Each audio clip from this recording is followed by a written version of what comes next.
الحمد لله رب العالمين، والصلاة والسلام على أشرف الأنبياء والمرسلين وخاتم النبيين وقائد الغر المحجلين الوفد المتقبلين محمد وعلى آله وصحبه ومن تبعهم بإحسان ودعا بدعوتهم إلى يوم الدين. أما بعد فأعوذ بالله من الشيطان الرجيم. بسم الله الرحمن الرحيم. قال الله تبارك وتعالى: واتقوا فتنة لا تصيبن الذين ظلموا منكم خاصة. وقال تعالى: ولا تفسدوا في الأرض بعد إصلاحها. وقال تعالى: إن الله لا يحب المفسدين. وقال تعالى: إن الله لا يحب الظالمين.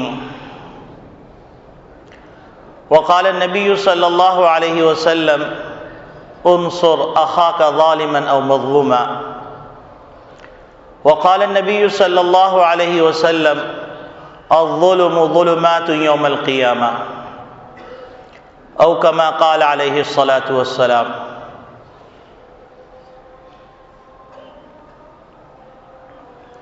جو قوم اپنی تاریخ سے بے خبر ہو جائے گی وہ رفتہ رفتہ آدمیت کھو کے خر ہو جائے گی. جو تھا ناخوب وہ خوب ہوا،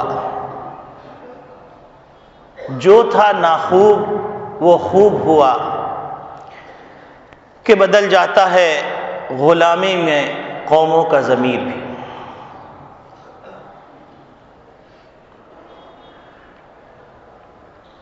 میرے محترم بزرگوں، عزیز دوستوں، دینی اسلامی بھائیوں، آج امت محمدیہ صلی اللہ علیہ وسلم جس کرب سے گزر رہی ہے، اور پھر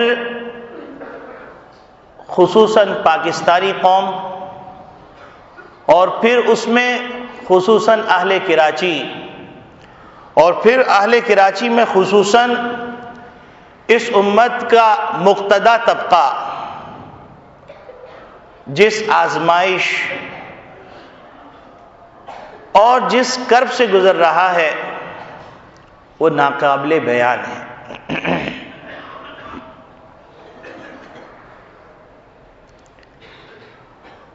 جس شخص کا بھی اقوام و ملل کی تاریخ کا مطالعہ ہے وہ یہ جانتا ہے کہ ملکوں کے اندر معاشرہ اور سوسائٹی ریڑھ کی ہڈی کی حیثیت رکھتا ہے.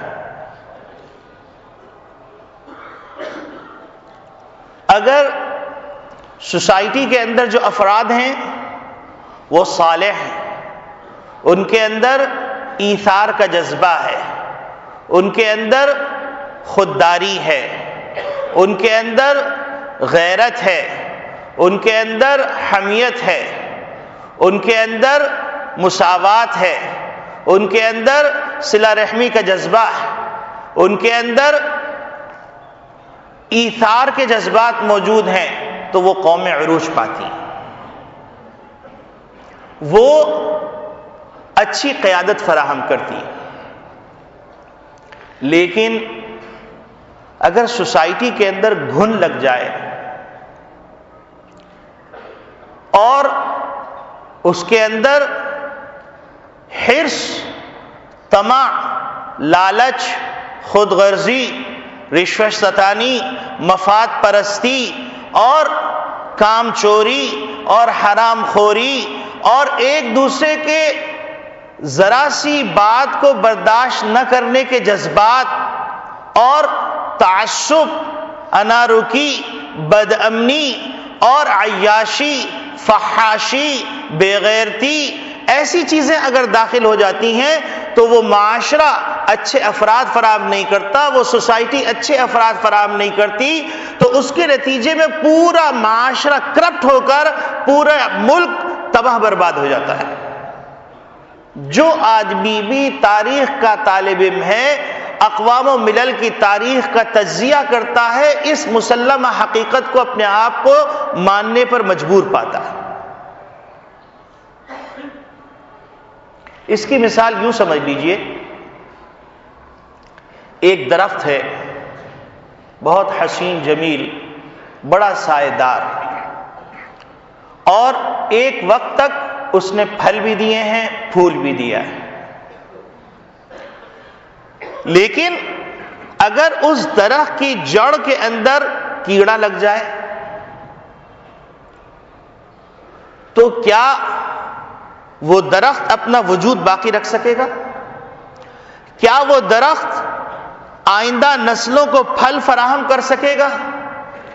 کیا درخت آئندہ لوگوں کے، ضعیفوں کے، بے گھروں کے لیے سائبان کا کام کر سکے گا؟ جو بھی ماہر نباتات ہے وہ جانتا ہے، اور جو بھی ماہر باغبانی ہے وہ جانتا ہے باغبان کے اگر جڑ میں کیڑا لگ جائے تو اس جڑ کی اصلاح کرنے کی فکر کرنی پڑے گی، اس کے پتوں کے اوپر دوا ڈالنے سے، اس کے پتوں پہ پانی ڈالنے سے، اس کے اوپر رنگ کر دینے سے وہ درخت کبھی پنپ نہیں پائے گا۔ اور اگر موقع کے اوپر اس بیماری کو نہ پکڑا گیا اور اس بیماری نے ساری جڑوں کو کھا کر کھوکھلا کر دیا تو پھر کاشف معقول کا نظارہ دنیا میں دیکھنا پڑے گا۔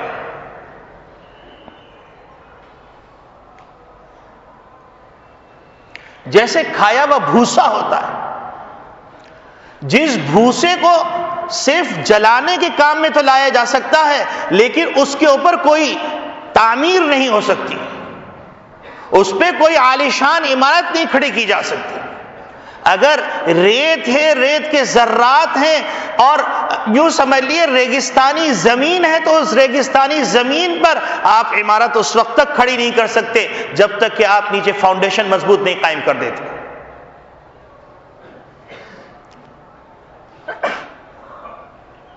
اور ہر فرد جانتا ہے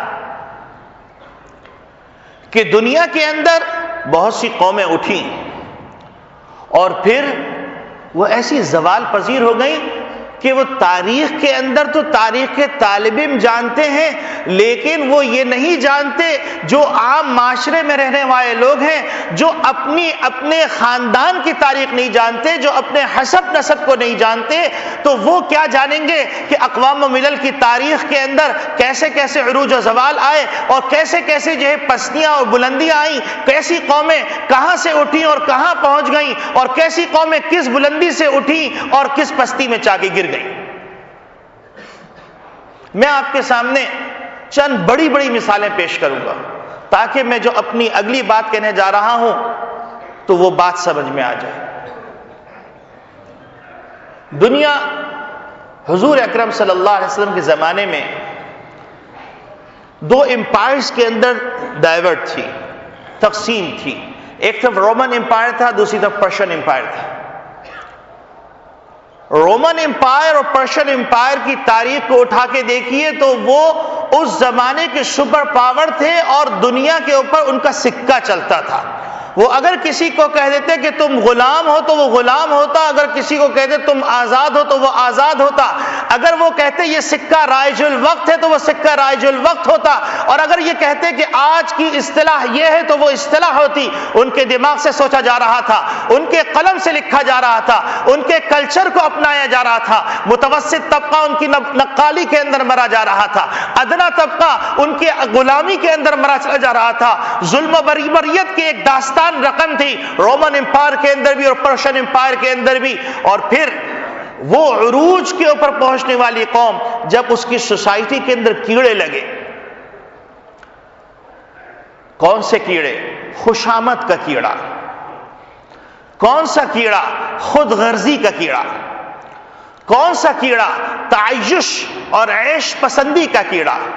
کون سا کیڑا؟ ظلم و بربریت کا کیڑا. تو پھر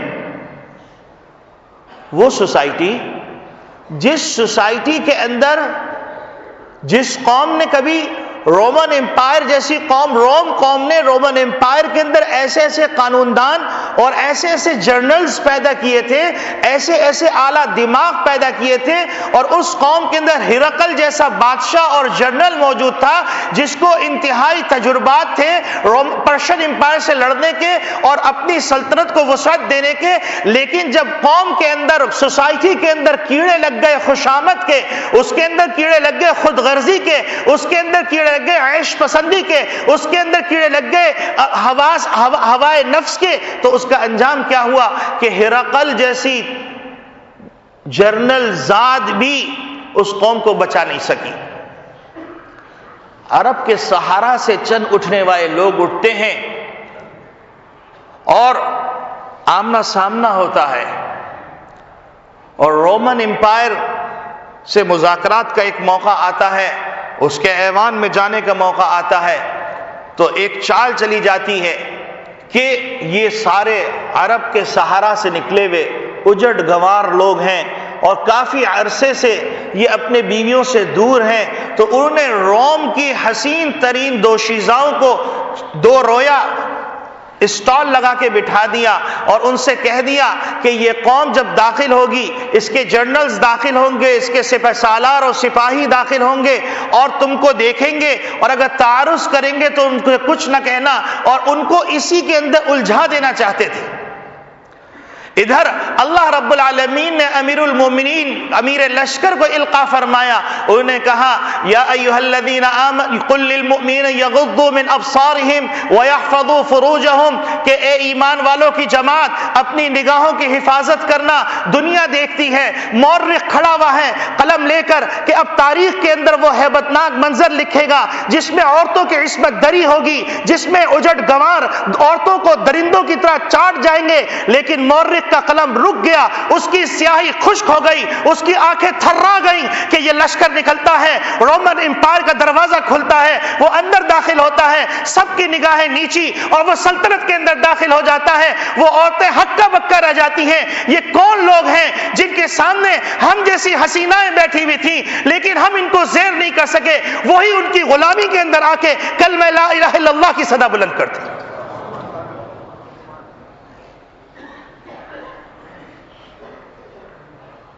آپ دیکھیے، ایک طرف اجڑ گنوار جس کو کہا کرتے تھے وہ معاشرہ تھا، لیکن اس معاشرے کے اندر ایثار تھا، اس کے اندر غیرت تھی، اس کے اندر غیرت ایمانی اور حرمیت ایمانی تھی، اس کے اندر امن دینے کا جذبہ تھا، ان کے اندر مساوات تھا، ان کے اندر صلہ رحمی تھی، ان کے اندر امت کا غم تھا، ان کے پاس خدائی پیغام تھا، ان کے پاس محمد نبی صلی اللہ علیہ وسلم کا جلایا ہوا چراغ تھا. اس چراغ کو لے کے نکلے تھے کہ سارے آکاش کے اندر ان کی حکمرانی قائم کرنی ہے. اللہ جس نے اعلان کیا تھا کہ تم زمین کے خلیفہ ہو، اس اللہ کی حکمرانی کو قائم کرنے کے لیے نکلے تھے. تو رومن امپائر جو اپنی طاقت کے نشے کے اندر کسی سے بات کرنے کے لیے تیار نہیں تھا، ان اجڑ گواروں نے اپنے کردار اور گفتار اور اپنے تمام ان اعلی اقدار سے ان کو زیر کر دیا.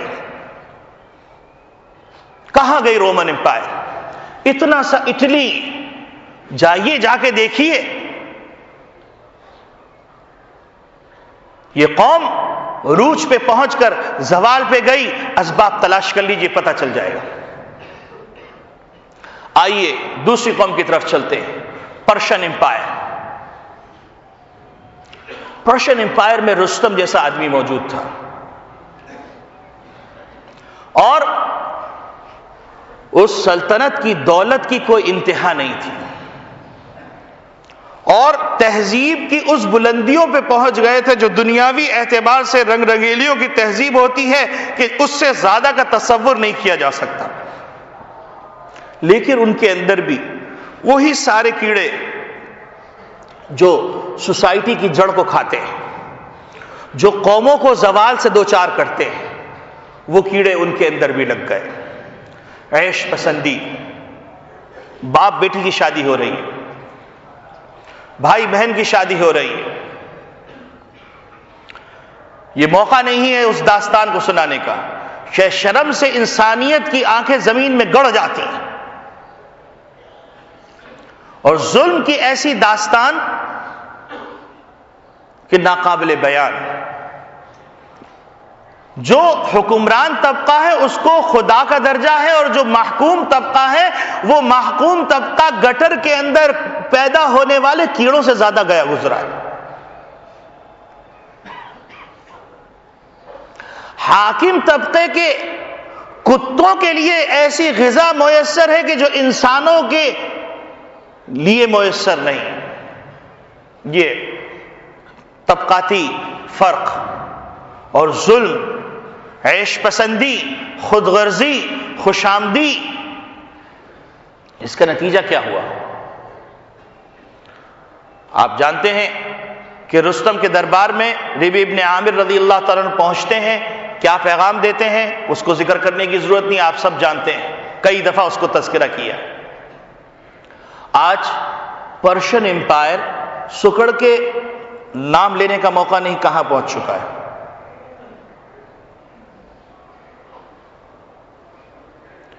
تیسری مثال میں آپ کی خدمت میں رکھتا ہوں، خوارزم شاہ۔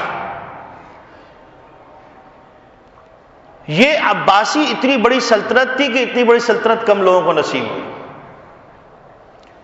لیکن جب انہوں نے صورتاً تو ایمان کو اپنایا لیکن حقیقتاً ایمان ان سے دور ہوتا چلا گیا، ایمانی صفات ان سے نکل گئیں۔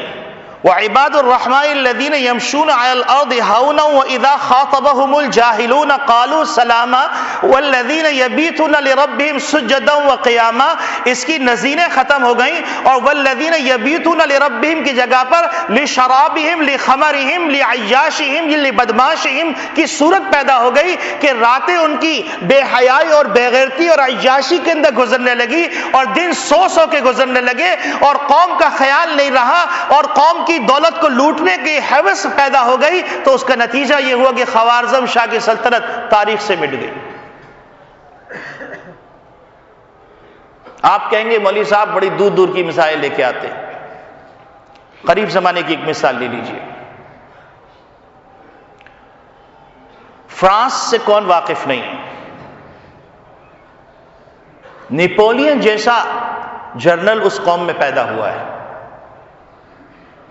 لیکن جب اس قوم کے اندر ایسی صورتحال پیدا ہو گئی کہ جو مستقبل کے معمار تھے، جن کے اوپر قوم کی ذمہ داری رکھی جانے والی تھی اور جن کو قوم کو پروان چڑھانا تھا، وہ جب امت کی اپنے قوم کی تباہی کو دیکھ کر، ان کے احتجاج کو دیکھ کر، ان کی پریشانی کو دیکھ کر شہزادے اور شہزادیاں کہہ رہے ہوں کیا ان کے پاس برگر بھی نہیں ہے کہ وہ برگر کھا کے اپنے پیٹ کی آگ کو بجھا لے، اس پستی کے اندر جب وہ پہنچ گئے تو پھر اگر اتحادی اس کو نہ بچاتے تو دوسری جنگ عظیم اور پہلی جنگ عظیم کے اندر اس کے صف ہستی سے مٹ جانا کافی تھا۔ یہ قوموں کے زوال کو سمجھیے، قوموں کے عروج کے اسباب کو سمجھیے۔ اوپر سے لیپا پوتی کرنے سے درخت کبھی پروان نہیں چڑھے گا۔ اگر جڑ کے اندر کیڑا لگ گیا ہے تو اس جڑ کی فکر کرنی پڑے گی۔ ایک بدیہی سی بات ہے کہ اگر آپ کے ہارٹ کی تکلیف ہے تو آپ کاہے کو نزلے کی دواؤں سے علاج کرنا چاہتے ہیں؟ اگر کسی کی قوت بصارت کے اندر کمی آ گئی ہے تو قوت سماعت کا علاج کیوں کر رہا ہے؟ اگر کسی کا ہاتھ شل ہو گیا ہے تو وہ اپنے دانتوں کا علاج کروانے کیوں جا رہا ہے؟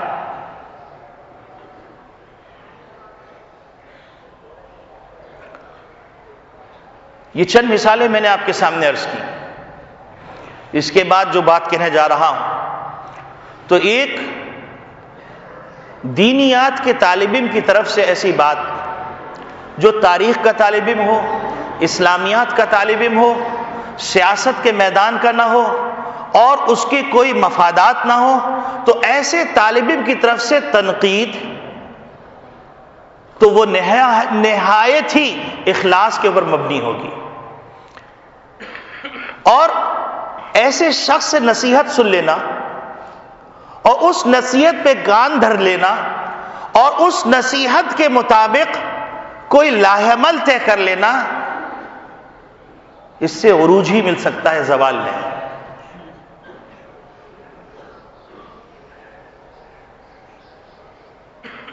دیکھیے ہمارے ملک پاکستان کے اندر جو سب سے بڑا نقصان ہے یا سب سے بڑا المیہ ہے، وہ نقصان اور المیہ اور وہ بیماری انسانیت کی تذلیل ہے۔ یہاں انسان کی کوئی قیمت نہیں، یہاں پیسے سے انسان تولا جاتا ہے،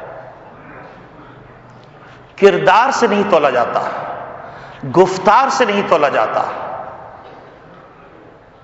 یہاں انسان ایسی چیزوں سے تولا جاتا ہے جو زوال پذیر ہے۔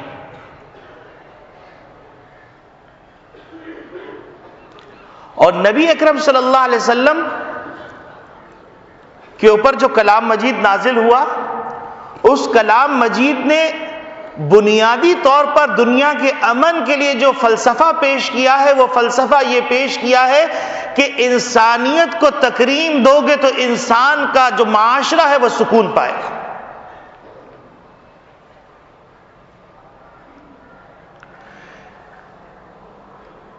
اللہ رب العالمین ایک طرف انسان کو یہ مقام دے رہے ہیں کہ وَإِذْ قَالَ رَبُّكَ لِلْمَلَائِكَةِ إِنِّي جَاعِلٌ فِي الْأَرْضِ خَلِيفَةً، دوسری طرف اللہ رب العالمین اس انسان کو یہ مقام عطا فرما رہے ہیں، کہہ رہے ہیں کہ یہ جو ہم نے کائنات بنائی ہے، اس کارخانہ قدرت کے اندر جو سب سے حسین نمونہ ہے، تم سوئٹزرلینڈ کو جا کے دیکھ لو، تم چاند کو دیکھ لو، سورج کو دیکھ لو، ناروے کو دیکھ لو، دنیا کے حسین علاقوں کو دیکھ لو، دنیا کی حسین چیزوں کو دیکھ لو، دنیا کے حسین جھیلوں کو دیکھ لو، دنیا کے حسین جانوروں کو دیکھ لو، لیکن اگر میری قدرت کا عظیم الشان شاہکار دیکھنا ہے تو لقد خلقنا الانسان فی احسن تقویم،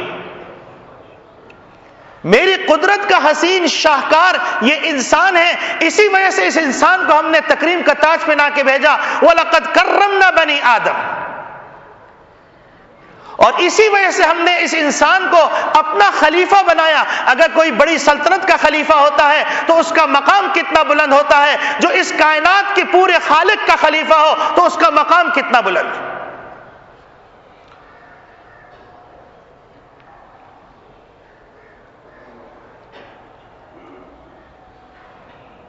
تو میرے عزیز دوستو بھائیو، ہمارے ملک کا جو سب سے بڑا المیہ ہے، وہ المیہ یہ ہے کہ یہاں انسان کی وقت نہیں۔ مجھے معاف کیجیے گا،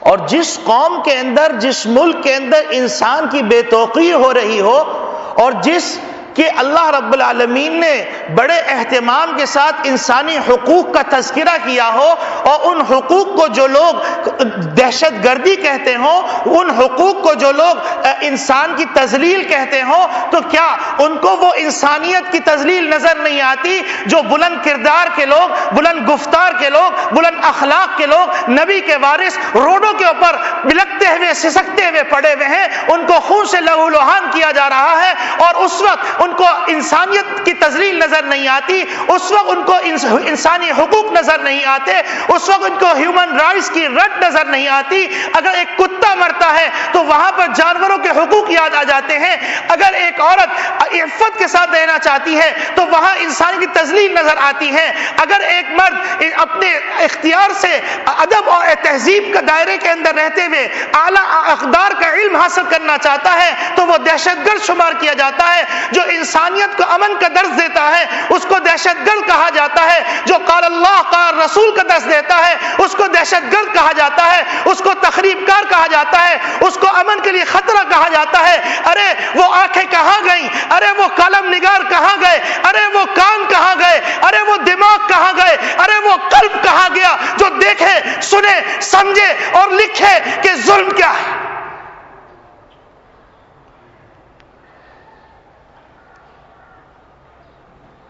اگر ایک قاتل اس قاتل کو قصاصاً قتل کیا جائے تو یہ انسانیت کی تذلیل ہے، حدود کا تنفیذ انسانیت کی تذلیل ہے، یہ دہشت گردی ہے۔ مجھے بتلائیے، سپولوں کو پالنا، درندوں کو پالنا، کتوں اور خنزیروں کو پالنا، یہ کہاں کی انسانیت ہے؟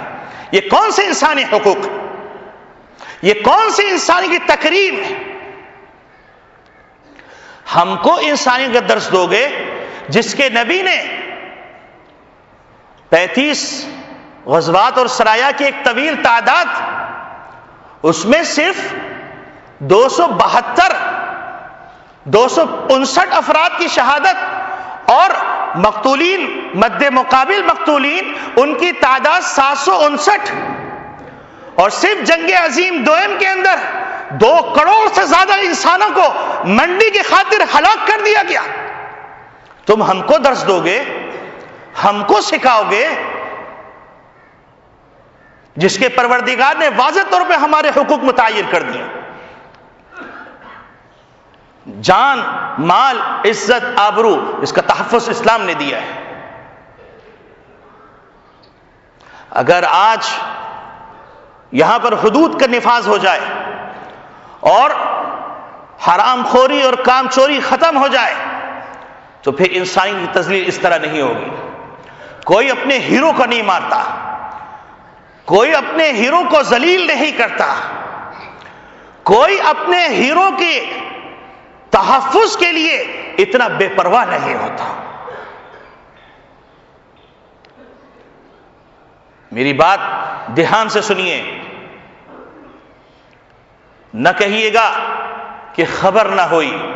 قرآن کے طالب علم کی حیثیت سے پورے اعتماد کے ساتھ کہہ رہا ہوں، جن قوموں نے اپنے نبیوں کو اور نبیوں کے وارثوں کو اپنے معاشرے سے نکالا ہے، وہ قوم صفِ ہستی سے مٹ گئی۔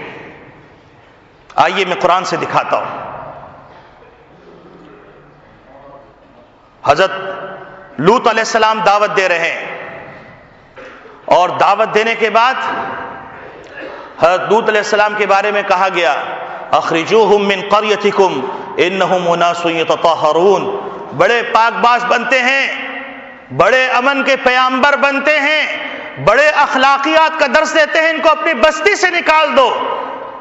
اور جب اس قوم نے یہ فیصلہ کیا، قرآن میں جا کے دیکھیے ان پہ سنگباری کی گئی، پوری بستی کو اٹھا کر آسمان کے اوپر 7ویں آسمان پہ ان کی چیخیں سنائی دے رہی تھی، ان کو وہیں سے زمین پہ پٹک دیا گیا اور ان پہ سنگباری کی گئی، اولے انگارے برسائے گئے۔ اتنا دردناک عذاب کسی کو نہیں ملا۔ آئیے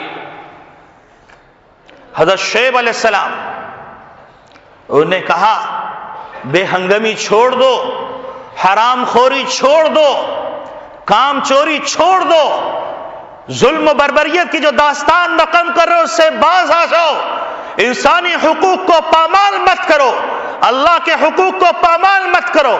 جب انہوں نے یہ اعلان کیا تو اشرافیہ طبقے نے کہا، اصلاتك تأمرك ان نترك ما يعبد آباؤنا او ان نفعل في اموالنا ما نشاء۔ تمہاری نماز بڑی آئی، بڑی دعوت دے رہی ہے، تم کو حکم دے رہی ہے کہ ہم اپنے آبا و اجداد کے طریقے کو چھوڑ دیں اور ہم اپنے مال میں جو تصرف کیا کرتے تھے وہ تصرف کرنا چھوڑ دیں، یہ ہمارے ہاتھ کی کمائی ہے، اس میں کوئی حلال حرام نہیں ہوتا، بکواس بند کرو۔ تو پھر کیا ہوا؟ ایک ہفتے تک ایسی گرمی پڑی کہ زبانیں باہر آ گئیں قوم شعیب کی، اور جب زبانیں باہر آ گئیں اور بھلکنے لگے تو اللہ رب العالمین نے ایک بادل بھیجا، اس بادل کے نیچے ٹھنڈی ہوا تھی، وہ لوگ خوش ہو گئے اور کہنے لگے کہ چلو شعیب کی مصیبت سے جان چھوٹی اور اب ہم عیش کریں گے، اور سب لوگ آ کے اس بادل کے نیچے جمع ہو گئے۔ پھر اللہ رب العالمین نے انگارے برسائے، پوری قوم جھلس گئی۔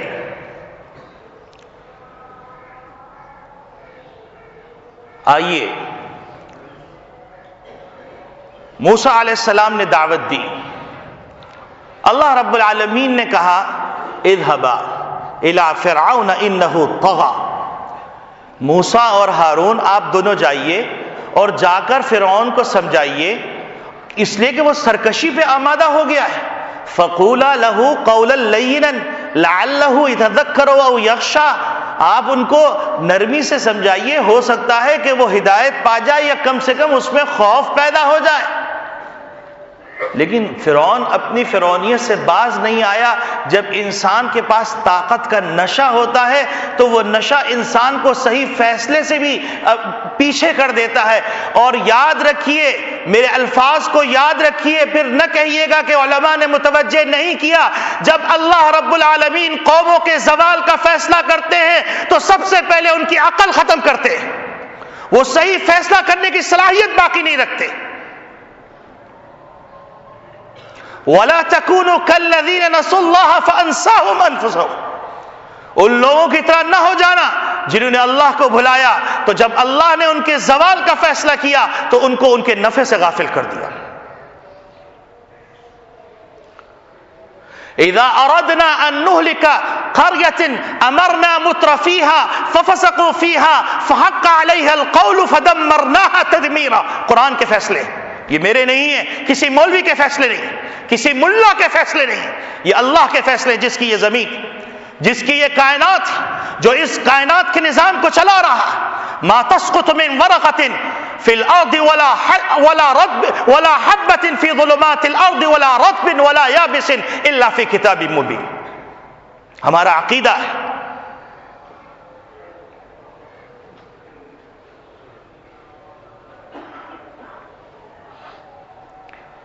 تو میرے عزیز دوستو بھائیوں، فرعون نے اپنی سرکشی نہیں چھوڑی، توبہ پہ آمادہ نہیں ہوا، اور اس نے اس زمانے کی جتنی جدید ٹیکنالوجی ہوتی ہے وہ استعمال کی اذیت دینے کے لیے، رسوا کرنے کے لیے، اور اپنی انٹیلیجنس پھیلا دی. اور کہا کہ کسی گھر کے اندر، بنی اسرائیل کے کسی گھر کے اندر کوئی بچہ پیدا ہو تو اس کو ذبح کر دیا جائے. لیکن اللہ نے کہا اے فرعون، تو اپنی فرعونیت کو کیا سمجھتا ہے؟ میں تیرے گھر کے اندر اس بچے کو پال کے دکھاؤں گا. ماں پریشان. وَأَصْبَحَ فُؤَادُ أُمِّ مُوسَى فَارِغًا. ماں کا کلیجہ منہ کو آ رہا ہے، بیٹے کی ولادت ہو رہی ہے، چاند سا بیٹا. حکم ہوتا ہے اے ماں گھبراؤ نہیں، ہم اس کے وارث ہیں، ہم اس کے محافظ ہیں. اور پھر ایک صندوق بنایا، اس کو ڈالا اور کہا وَأَلْقِهِ فِي الْيَمِّ، اس کو ڈال دو سمندر میں. سوچئے بچے کو اسباب کے درجے کے اندر ایک بند صندوق کے اندر ڈال کر سمندر کی انتہائی طوفانی موجوں کے حوالے کر دیا، دریا کے حوالے کر دیا. دوسرے کنارے پر وہی بدماش جو اللہ کا باغی ہے وہ بیٹھا اٹکھیلیاں کر رہا ہے. وہ صندوق وہاں سے چلا اللہ کے حکم سے اور اس کے سامنے چلا گیا. اس صندوق کو اٹھایا، اس میں ایک حسین بچہ دیکھا. اللہ رب العالمین نے ظالم کو اولاد نہیں دی تھی. اللہ جانتے ہیں کہ اس ظالم کی اولاد، سانپ کی اولاد سانپ ہی ہوگی، سور کی اولاد سور ہی ہوگی. اللہ رب العالمین نے اس بچے کو اس کے ماں کے دل میں ممتا ڈالی، فرعون کی بیوی کے دل میں ممتا ڈالی. وہ مارنے لگا. اللہ رب العالمین نے اسی کے محل میں اس کو پروان چڑھایا، اور پروان چڑھانے کے بعد فرعون کے سامنے کھڑے ہو کر انہیں کلمہ لا الہ الا اللہ کی دعوت دی اور کہا ظلم و بربریت کی داستان چھوڑ دو، اللہ کی اطاعت قبول کر لو اور اللہ کی امان میں آ جاؤ گے. اور اگر تم اللہ کی اطاعت قبول نہ کرو گے تو پھر تمہیں زمین بھی پناہ نہیں دے گی، تمہیں آسمان بھی پناہ نہیں دے گا، تمہارے لیے کوئی رونے والا نہیں ہوگا، تمہیں صفحے ہستی سے مٹا دیا جائے گا اور تمہیں قیامت تک کے لیے نشان عبرت بنا دیا جائے گا. کیونکہ مزید فرعون آنے والے تھے. ان فرعونوں کو دکھلانا تھا کہ دیکھو ایک طرف موسیٰ ہے، دوسری طرف فرعون ہے. موسیٰ کو دیکھو، اگر موسیٰ جیسے بننا چاہتے ہو تو ہم اس کو رحمت اللہ کہیں گے، اور اگر اگر تم فرعون جیسے بننا چاہتے ہو تو ہم اس کو لعنت اللہ کہیں گے، نشان عبرت بنا دیں گے۔ فرعون اپنے لشکر کے ساتھ آیا، اسباب ختم ہو جاتے ہیں، آپ دیکھیے لشکر غلط راستے پہ چلا جاتا ہے، لوگ مڑ کے دیکھتے ہیں فرعونی لشکر آ گیا، اللہ کا کچھ اور منظور تھا، تدبیر کچھ اور تھی، اللہ کی تدبیر کچھ اور تھی، اللہ کا قانون کچھ اور تھا۔ جہاں سارے اسباب ختم ہوتے ہیں وہاں اللہ کی قدرت چلتی ہے، کہہ دو اللہ ہے، تو اللہ کی قدرت وجود میں آئی۔ اللہ نے موسیٰ علیہ السلام سے کہا، اے موسیٰ اپنا عصا، اس عصا کو سمندر پہ مارو، دریا پہ مارو۔ راستے بن گئے، لشکر نکل گیا۔ تسکین کا انتظام دیکھیے اللہ رب العالمین کی طرف سے۔ قوم مر جاتی تو اتنی تسکین نہ ہوتی جبکہ قوم کو سامنے مارا جاتا، تو فرعون کو فرعونیوں کے ساتھ اس کے اندر داخل کیا۔ اور آپ دیکھیے مت ماری جاتی ہے، میں اس کی دلیل قرآن سے پیش کر رہا ہوں، غور فرمائیے گا کہ فرعونیوں نے کہا کہ یہ راستے جو ہے بادشاہ سلامت آپ ہی کے لیے بنے ہیں۔ یہ چمچا گیر لوگ ہوتے، خوشامدی لوگ ہوتے، جب قوم کے زوال کا فیصلہ ہونا ہوتا ہے نا تو پھر ان کو غلط فیصلے سجائی دیتے، پھر اپنے ہاتھ سے اپنے گلے میں خود خون کرتے۔ تو پھر وہ لشکر جب گزرتا ہے اور پھر ان کی نگاہوں کے سامنے ہی وہ لشکر ڈوب جاتا ہے، اور اللہ کہتے ہیں فَالْيَوْمَ نُنَجِّيكَ بِبَدْنِكَ لِتَكُونَ لِمَنْ خَلْفَكَ آیَةً، یہ ہم تمہارے جسم کو بچا کے رکھیں گے قیامت تک کے آنے والے فرعونوں کے لیے۔ یاد رکھیے تم جو کوئی بھی ہو اور علماء کے جو کوئی بھی دشمن ہو، ہم جی کر بھی کامیاب ہیں، مر کے بھی کامیاب ہیں، اور تم جی کر بھی ناکام ہو، مر کے بھی ناکام ترین ہو۔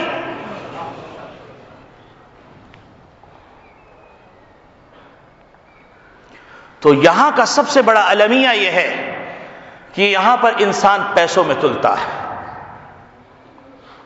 اقدار کی ویلیوز نہیں ہے، کردار کی کوئی اہمیت نہیں، گفتار کی کوئی اہمیت نہیں، تو اس قوم کا الامان والحفیظ اللہ ہی حافظ ہے۔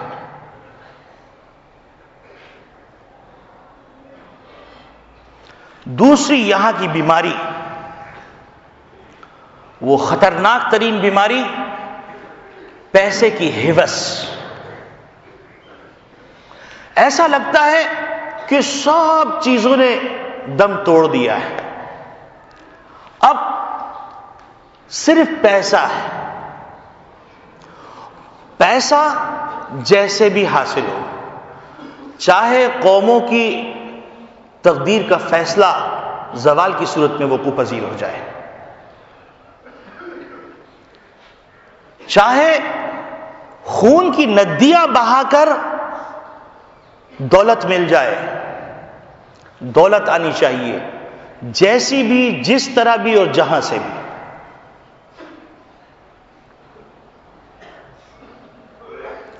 محمد نبی صلی اللہ علیہ وسلم نے جو سب سے پہلے انسانوں کے دل سے چیز نکالی تھی وہ دنیا کی محبت نکالی تھی۔ یہ کس نے کہہ دیا کہ اسلام جو ہے دولت کے خلاف ہے؟ اسلام دولت کے خلاف نہیں ہے، اسلام حلال دولت کا قائل ہے، حرام دولت کے خلاف۔ جس طرح اسلام آزادی کا مخالف نہیں ہے بلکہ آزادی کا علمبردار ہے، اسلام آوارگی کا قائل نہیں، آوارگی کی مذمت کرتا ہے۔ اگر آوارگی کے نام آپ آزادی رکھیں گے تو اسلام کبھی تعریف نہیں کرے گا، تو اسی طریقے سے حرام خوری کا نام اگر آپ دولت رکھیں گے اسلام کبھی تعریف نہیں کرے گا۔ دوسری بیماری یہاں کی ہے۔ تیسری بیماری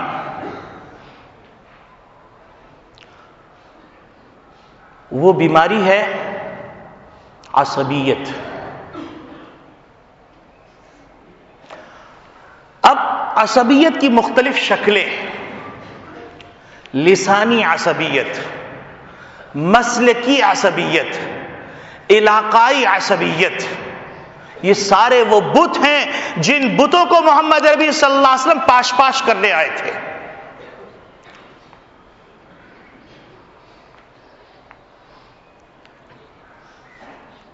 نبی کریم صلی اللہ علیہ وسلم نے تو یہ بتایا تھا کہ انما المؤمنون اخوہ، تم تمام مسلمان ہو، چاہے شافعی ہو، حنفی ہو، مالکی ہو، حنبلی ہو.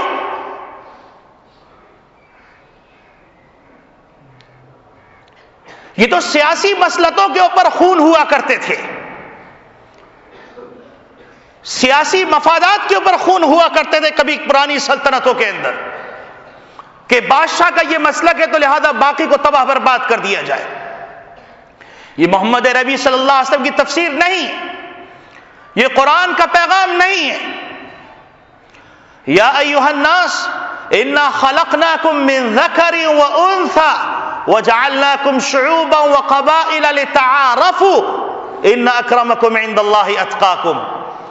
اگر تمہیں اشرف بننا ہے، اگر تمہیں اکرم بننا ہے، اگر تمہیں معزز بننا ہے، تو ایک ہی راستہ ہے کہ اللہ کے سامنے اپنے جبین کو ٹیکنا پڑے گا، حرام کو حرام کہنا پڑے گا اور چھوڑنا پڑے گا، حلال کو اختیار کرنا پڑے گا، گناہوں کو چھوڑنا پڑے گا. یہ نہیں ہو سکتا کہ ٹوپی بھی ہو، پگڑی بھی ہو، داڑھی بھی ہو، اور زنا بھی ہو، شراب بھی ہو، سود خوری بھی ہو، حرام خوری بھی ہو. ان اللہ لا ينظر الى صورکم والى اجسامکم ولكن ينظر الى قلوبکم. اللہ تمہارے چہروں کو نہیں دیکھتا، تمہارے جسموں کو نہیں دیکھتا، اللہ تمہارے قلوب کو دیکھتا ہے. تو میرے عزیز دوستو بھائیو، الم یأن للذین آمنوا ان تخشع قلوبهم لذکر اللہ، کیا ابھی بھی وقت نہیں آیا توبہ کرنے کا؟ کیا ابھی بھی وقت نہیں آیا اپنے اللہ کی طرف رجوع کرنے کا؟ کیا اب بھی، جبکہ پوری قوم کے لیے اعلان جنگ خاموشی سے کر دیا گیا ہو اور خاموشی سے بگل بجا دیا گیا ہو اور علماء کے خون کی ہولی کھیلی جا رہی ہو، مفادات کے خاطر جو امن کے پیغمبر ہیں مفتی عبد المجید نور اللہ مرقدہ دین پوری، وہ مرد قلندر کہ بہت سے لوگ اس علاقے میں ان کو نہیں جانتے تھے، وہ علم کا پہاڑ، تقوی کا پہاڑ، للہیت کا پہاڑ، رجوع اللہ کا پہاڑ، اور طلبہ اور اساتذہ کا مربی، محسن اور بہت سارے محدثین کا استاد، اس کو اس گلشن سے توڑا گیا تو اس سے فائدہ کس کو پہنچا؟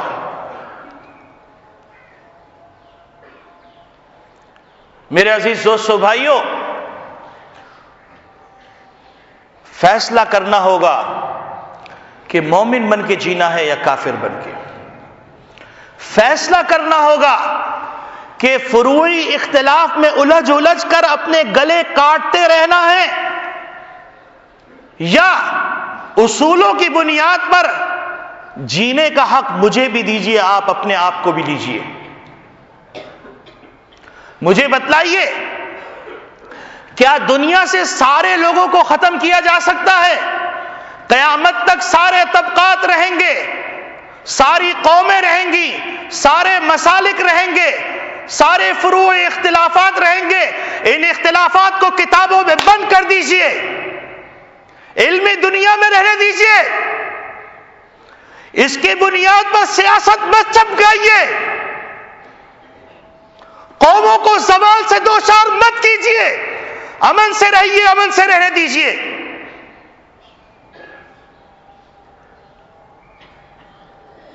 کیا اللہ رب العالمین کے قانون سے ہٹ کر دنیا چلاؤ گے؟ فلن تجد لسنت اللہ تبدیلا ولن تجد لسنت اللہ تحویلا. اللہ کے قانون میں کوئی تبدیلی نہیں ہے. کیا سلطنت عثمانیہ میں سب نہیں بستے تھے؟ کیا اسپین میں سب نہیں بستے تھے؟ کیا اسلام کے اندر ذمیوں کے احکامات نہیں ہیں؟ یہ کتابوں میں بند کرنے کی چیزیں ہیں یا صرف بحثیں کرنے کی چیزیں ہیں؟ یا اللہ کے احکامات سیکھنے کے بعد اس زمین پر ان احکامات کو نافذ کرنا ہے؟ دنیا کو بتلانا ہے کہ ہر قوم، ہر طبقے کے لیے اسلام ایک دستور دیتا ہے، ایک نظام دیتا ہے، ایک قانون دیتا ہے، امن کا پیغام دیتا ہے۔ کیا ہم محمد نبی صلی اللہ علیہ وسلم زیادہ بڑے فقیہ ہو گئے؟ کیا عبداللہ ابن مسعود رضی اللہ تعالیٰ عنہ سے زیادہ فقیہ ہو گئے؟ کیا عبداللہ ابن عمر رضی اللہ تعالیٰ سے زیادہ بڑے مفسر ہو گئے؟ کیا عبداللہ ابن عباس رضی اللہ تعالیٰ عنہ سے زیادہ ہم محدث ہو گئے؟ کیا ہم امام ابو حنیفہ، امام شافعی، امام مالک سے بھی بڑے ہو گئے؟ یہ کڑوی باتیں ہیں، لیکن یہ وہ حقائق ہے جس حقائق نے قوموں کو توڑ دیا ہے، زوال سے دوچار کر دیا ہے۔ الحمدللہ میں حنفی المسلک ہوں، اہل سنت والجماعت سے تعلق رکھتا ہوں، لیکن امت کے درد میں یہ کہہ رہا ہوں، اس کی غلط نسبت نہ کی جائے، غلط بات ریکارڈ نہ کی جائے، لیکن انصاف کے ساتھ سوچئے، مفادات سے باہر نکل کے تجزیہ کیجئے، خود غرضی کے چشمے نکال کے تجزیہ کیجئے۔ اگر آپ کو اپنی اولاد سے ہمدردی، اگر آپ کو اپنی آنے والی نسل سے ہمدردی، اگر آپ کو اپنی زمین سے ہمدردی، اگر ایسا کچھ نہیں ہے تو پھر ٹھیک ہے، عالم کی حیثیت سے پیغام پورا دے دیا ہے، اللہ کے دربار کے اندر عذر پیش کر سکوں گا۔ خدا کے واسطے، خدا کے واسطے تمام طبقہ فکر سے میں درخواست کرتا ہوں کہ اپنے اپنے ایسے افراد جو اعتدال کے اندر نہیں ان کو لگام دیجئے، اور یاد رکھیے کہ اگر آپ کو یاد نہیں تو دوبارہ جا کے تاریخ ہند دیکھیے، بر صغیر کی تاریخ دیکھیے کہ جب ملک اجڑتے ہیں تو دنیا کیسی عبرتناک مناظر دیکھتی ہے۔ دلی کے سقوط کو دیکھیے جا کے، بغداد کے سقوط کو دیکھیے جا کے، غرناطہ کے سقوط کو جا کے دیکھیے، سلطنت عثمانیہ کے زوالوں کو جا کے دیکھیے، حرمین شریفین میں ہونے والے خون کو دیکھیے کہ غلاف کعبہ سے چمٹے ہوئے صحابہ کو شہید کیا گیا تھا۔ کیوں بھول جاتے ہیں اپنی تاریخ؟ ابن خلدون رحمت اللہ علیہ فرماتے ہیں، الآتی اشبہ بالماضی من الماء بالماء۔ یہ مورخوں کے امام ہیں، وہ فرماتے ہیں آنے والے زمانے کو ماضی کی تصویر کے اندر دیکھو، کیونکہ یہ پانی سے زیادہ ایک دوسرے سے مشابہ ہوتا ہے۔ اللہ رب العالمین نے ایسے سابقہ قوموں کے واقعات تفریح کے لیے ذکر نہیں کیے، ان فی ذلک لعبرۃ لأولی الالباب کہہ کے ذکر کیا ہے، فاعتبروا یا اولی الابصار کہہ کے ذکر کیا ہے، سیروا فی الارض کی دعوت دے کے کہا ہے۔ کیف کان عاقبۃ المنذرین، قرآن نہیں پڑھتے؟ افلا یتدبرون القرآن، قرآن میں غور نہیں کرتے، اپنا تذکرہ تلاش نہیں کرتے، اپنے مسائل کا حل کیوں نہیں ڈھونڈتے؟ اللہ سے شکوہ مت کیجئے، اپنے من میں ڈوب کر پاجا سراغ زندگی، میرا نہیں بنتا تو نہ بن، اپنا تو بن۔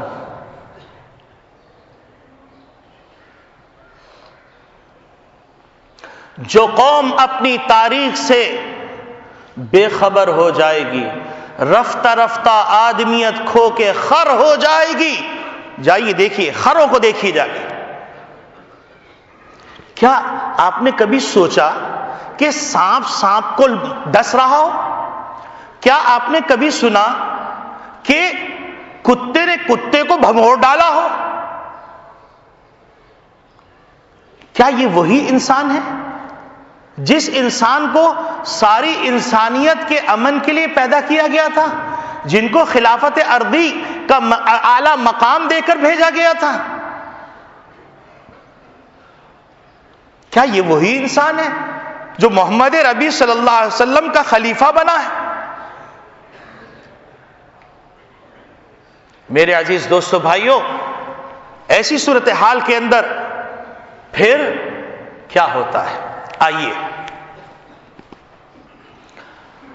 ایک موقع ایسا آیا کہ کچھ ایسی صورتحال سلطنت اسلامیہ میں پیدا ہو گئی، اور اس صورتحال کی بنیاد پر روم سے ایک قاصد آتا ہے اور آ کے کہتا ہے کہ سنا ہے کہ آپ کا حضرت علی المرتضیٰ سے اختلاف ہو گیا ہے، تو اگر آپ کہیے تو آپ ہم سے مل جائیے اور ہم مل کر اس کے حصے بکھرے کر دیتے ہیں۔ تو وہ فرماتے ہیں کہ اے رومی کتے، سن لے اس بات کو کہ اگر علی کے اوپر ہاتھ ڈالا تو اس کا ہراول دستہ میں ہوں گا۔ تو صحابہ کی شان تھی، ہم جیسے نیچے لوگوں کی یہ شان نہیں۔ ہم تو اتنے کمزور کہ کردار میں بھی بک جاتے ہیں، گفتار میں بک جاتے ہیں۔ یبیع دینہ بعرض من الدنیا، چند ٹکوں کے خاطر، چند مفادات کی اور خود غرضی کے خاطر قوموں کا سودا کر لیتے ہیں۔ خدا کے واسطے اس روش کو چھوڑیے، اور علماء اکرام اللہ تعالیٰ ان کی عمروں میں برکت عطا فرمائے کہ یہ موجود ہیں ابھی بڑے بڑے علماء اکرام، حضرت ڈاکٹر عبدالرزاق صاحب مدظ اللہ العالی، حضرت مولانا سلیم اللہ خان صاحب مدظ اللہ العالی، حضرت مولانا رفیع عثمانی صاحب مدظ اللہ العالی، حضرت مولانا تقی عثمانی صاحب مدظ اللہ العالی، اور دیگر بڑے بڑے اکابرین موجود ہیں۔ ان اکابرین نے جو بات کہی ہے اس بات کے مطابق چلتے رہیے، اور اگر آپ کو کسی بات میں کسی سے اختلاف ہے تو نبی کریم صلی اللہ علیہ وسلم نے طریقہ سکھلایا ہے کہ اپنے بڑوں کے لیے دعا کرو کہ اے اللہ ان کو ایسی فراست عطا فرما دے کہ وہ ہمارے لیے اچھے فیصلے کریں۔ ہم عجیب غریب ہیں، اختلاف رائے کی بنیاد پر اپنے ہی اکابرین کو ذلیل کرنا شروع کر دیتے ہیں۔ خدا کے واسطے اس ریت کو ختم کیجئے، اور ختم کرنے کے بعد اپنے اکابرین پر اعتماد کیجئے۔ یہ قال اللہ قال رسول پڑھنے والے لوگ ہیں۔ حضرت شیخ الحدیث مولانا زکریا صاحب رحمت اللہ علیہ فرماتے ہیں کہ اللہ رب العالمین نے اپنے علوم کے لیے ان کے سینوں اور دماغوں کو قبول فرمایا ہے، اور اللہ رب العالمین گندی جگہ میں اپنی نعمت نہیں رکھتے، تو ان اکابرین کو اللہ رب العالمین نے قبول فرمایا ہے۔ جب اللہ رب العالمین نے ان اکابرین کو قبول فرمایا ہے تو میرے عزیز دوستو بھائیوں، اگر ان کی غلطی بھی ہوئی تو اللہ رب العالمین اس کی لاج رکھیں گے، موت سے پہلے توبہ کی توفیق ضرور دے کر ان کو جنت میں پہنچائیں گے۔ اپنے وارثوں کو ذلیل نہیں کریں گے، اپنے خلیفہ کو ذلیل نہیں کریں گے، اپنے نمائندوں کو ذلیل نہیں کریں گے۔ تو لہذا پورے مجمع سے، پوری امت مسلمہ سے، پورے کراچی والوں سے درخواست ہے کہ اپنے اکابرین پر اعتماد کیجئے، اور اگر کسی بات میں آپ کو اختلاف ہے مؤدبانہ انداز سے اپنی درخواست پہنچا دیجئے۔ وہ بڑے حضرات سوچیں گے، سمجھیں گے، اور یہ اکابرین اللہ کا رحمت کا سایہ ہے۔ اگر یہ اکابرین نہ ہو تو امت کو جمع کرنے کے لیے کوئی موجود نہیں ہے، کیونکہ ہر فرد قائد ہے، ہر فرد ہر جگہ سے قائد پیدا ہو رہا ہے، کارکن کوئی پیدا نہیں ہو رہا۔ یہ بدقسمتی، ہر آدمی مبصر ہے، ہر آدمی تجزیہ نگار ہے، ہر آدمی ثواب رائے کا قائل ہے، ہر آدمی دنیا کا بہترین دماغ رکھنے والا ہے، ہر آدمی بڑا فہم دین رکھنے والا ہے، ہر آدمی حدیث کی سمجھ رکھنے والا ہے، ہر آدمی سیاسی بصیرت رکھنے والا ہے۔ اللہ کو مانو یار، مذاق ختم کرو، تمہارے زوال کا فیصلہ ہو رہا ہے، اب بھی ہوش نہیں آئے گا۔ کون سے بگل کا انتظار کر رہے ہو؟ کون سے وقت کا انتظار کر رہے ہو؟ خدا کے واسطے گناہوں سے توبہ کرو، اور گناہوں سے توبہ کرنے کے لیے ایک نقطہ عرض کرتا چلوں۔ حضرت یونس علیہ السلام نے اپنی قوم کو سمجھایا، قوم کو سمجھایا، قوم نہ مانی۔ یونس علیہ السلام ناراض ہو کے چلے گئے۔ جب یونس علیہ السلام ناراض ہو کے چلے گئے تو اس کے بعد عذاب کے اثرات ظاہر ہوئے، تو قوم نے سوچا کہ اس شخص کو تلاش کیا جائے، وہ شخص نہیں ملا، تو انہوں نے کہا کہ وہ جس چیز کی دعوت دے اسی پروردگار کو پکارا جائے۔ انہیں پکارا، اللہ رب العالمین نے عذاب کو ٹال دیا۔ تو میرے پیارے بھائیوں، تم محمد صلی اللہ علیہ وسلم کی امتی ہو، اشرف الامم ہو، محمد صلی اللہ علیہ وسلم اشرف الانبیاء ہیں، خاتم الانبیاء ہیں، سید الانبیاء ہیں، تو کیا محمد صلی اللہ علیہ وسلم کی امت اللہ کے سامنے آہو بکا کرے گی؟ کیا اللہ کو ترس نہیں آئے گا؟ اس نقطے کو سمجھیے، یہ قرآن سے استنباط ہے۔ نا امید مت ہوئیے، وَلَا تَهِنُوا وَلَا تَحْزَنُوا وَأَنْتُمُ الْأَعْلَوْنَ إِن كُنتُم مُؤْمِنِينَ۔ نہ تم پست ہمت ہو، نہ غمگین ہو، تم ہی سربلند ہوگے، لیکن شرط یہ ہے کہ ایمان کی صفات پیدا کر دو۔ قرآن میں تلاش کرو کون کون سی ایمان کی صفات ہیں اور وہ کون سی گندگیاں ہیں جو ہمارے اندر داخل ہو گئیں۔ سچے مسلمان بن جاؤ، دو رنگی چھوڑ کر یک رنگی ہو جا، سراسر سنگ ہو جا یا موم ہو جا، اللہ کے ہاں دو رنگی نہیں چلتی۔ خدا کے واسطے یا تو فیصلہ کرو کہ مسلمان بن کے جینا ہے یا فیصلہ کرو کافر بن کے جینا ہے، تو پھر تم ہمارے معاشرے سے نکل جاؤ، ہماری درمیان سے نکل جاؤ کالی بھیڑے بن کے۔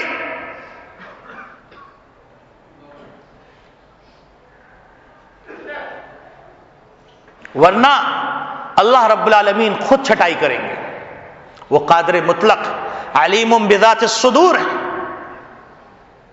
اور قرآن، میرا عقیدہ ہے کہ قرآن قیامت تک کے لیے جو قانون دیتا ہے وہ قیامت تک کے لیے ہے۔ اس قانون سے ہٹ کر کوئی بھی قانون بنانے کی کوشش کرو گے رسوا ہو جاؤ گے، کوئی بھی طریقے سے چلنا چاہو گے کامیاب نہیں ہوگے۔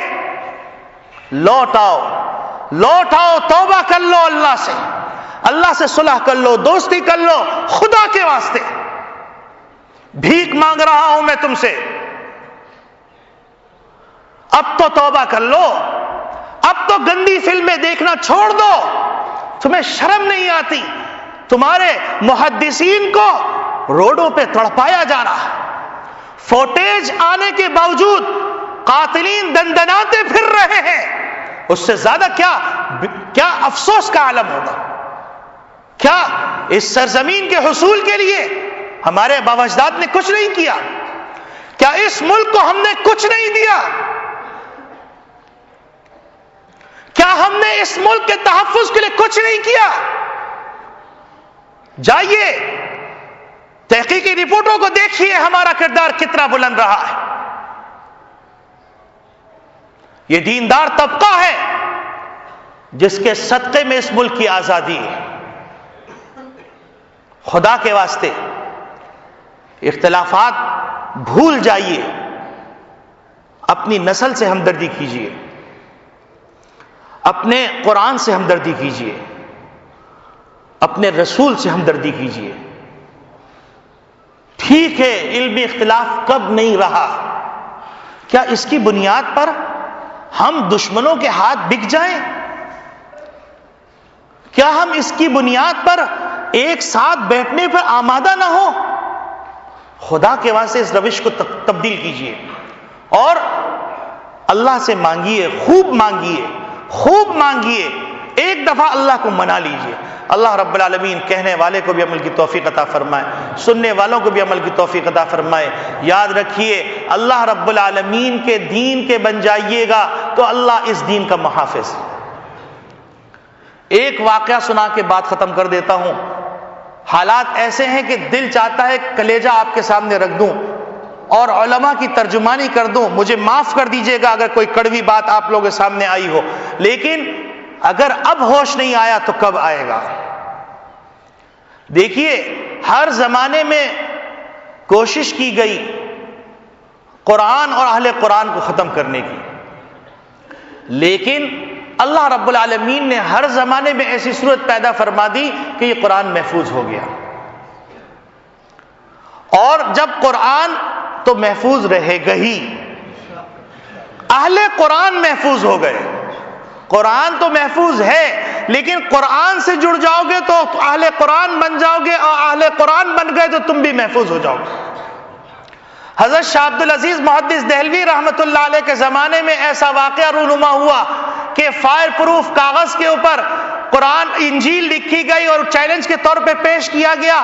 اب کوئی مقابلے پہ آمادہ نہیں تھا. شاہ عبد العزیز محدث دہلوی رحمۃ اللہ علیہ تشریف لاتے ہیں.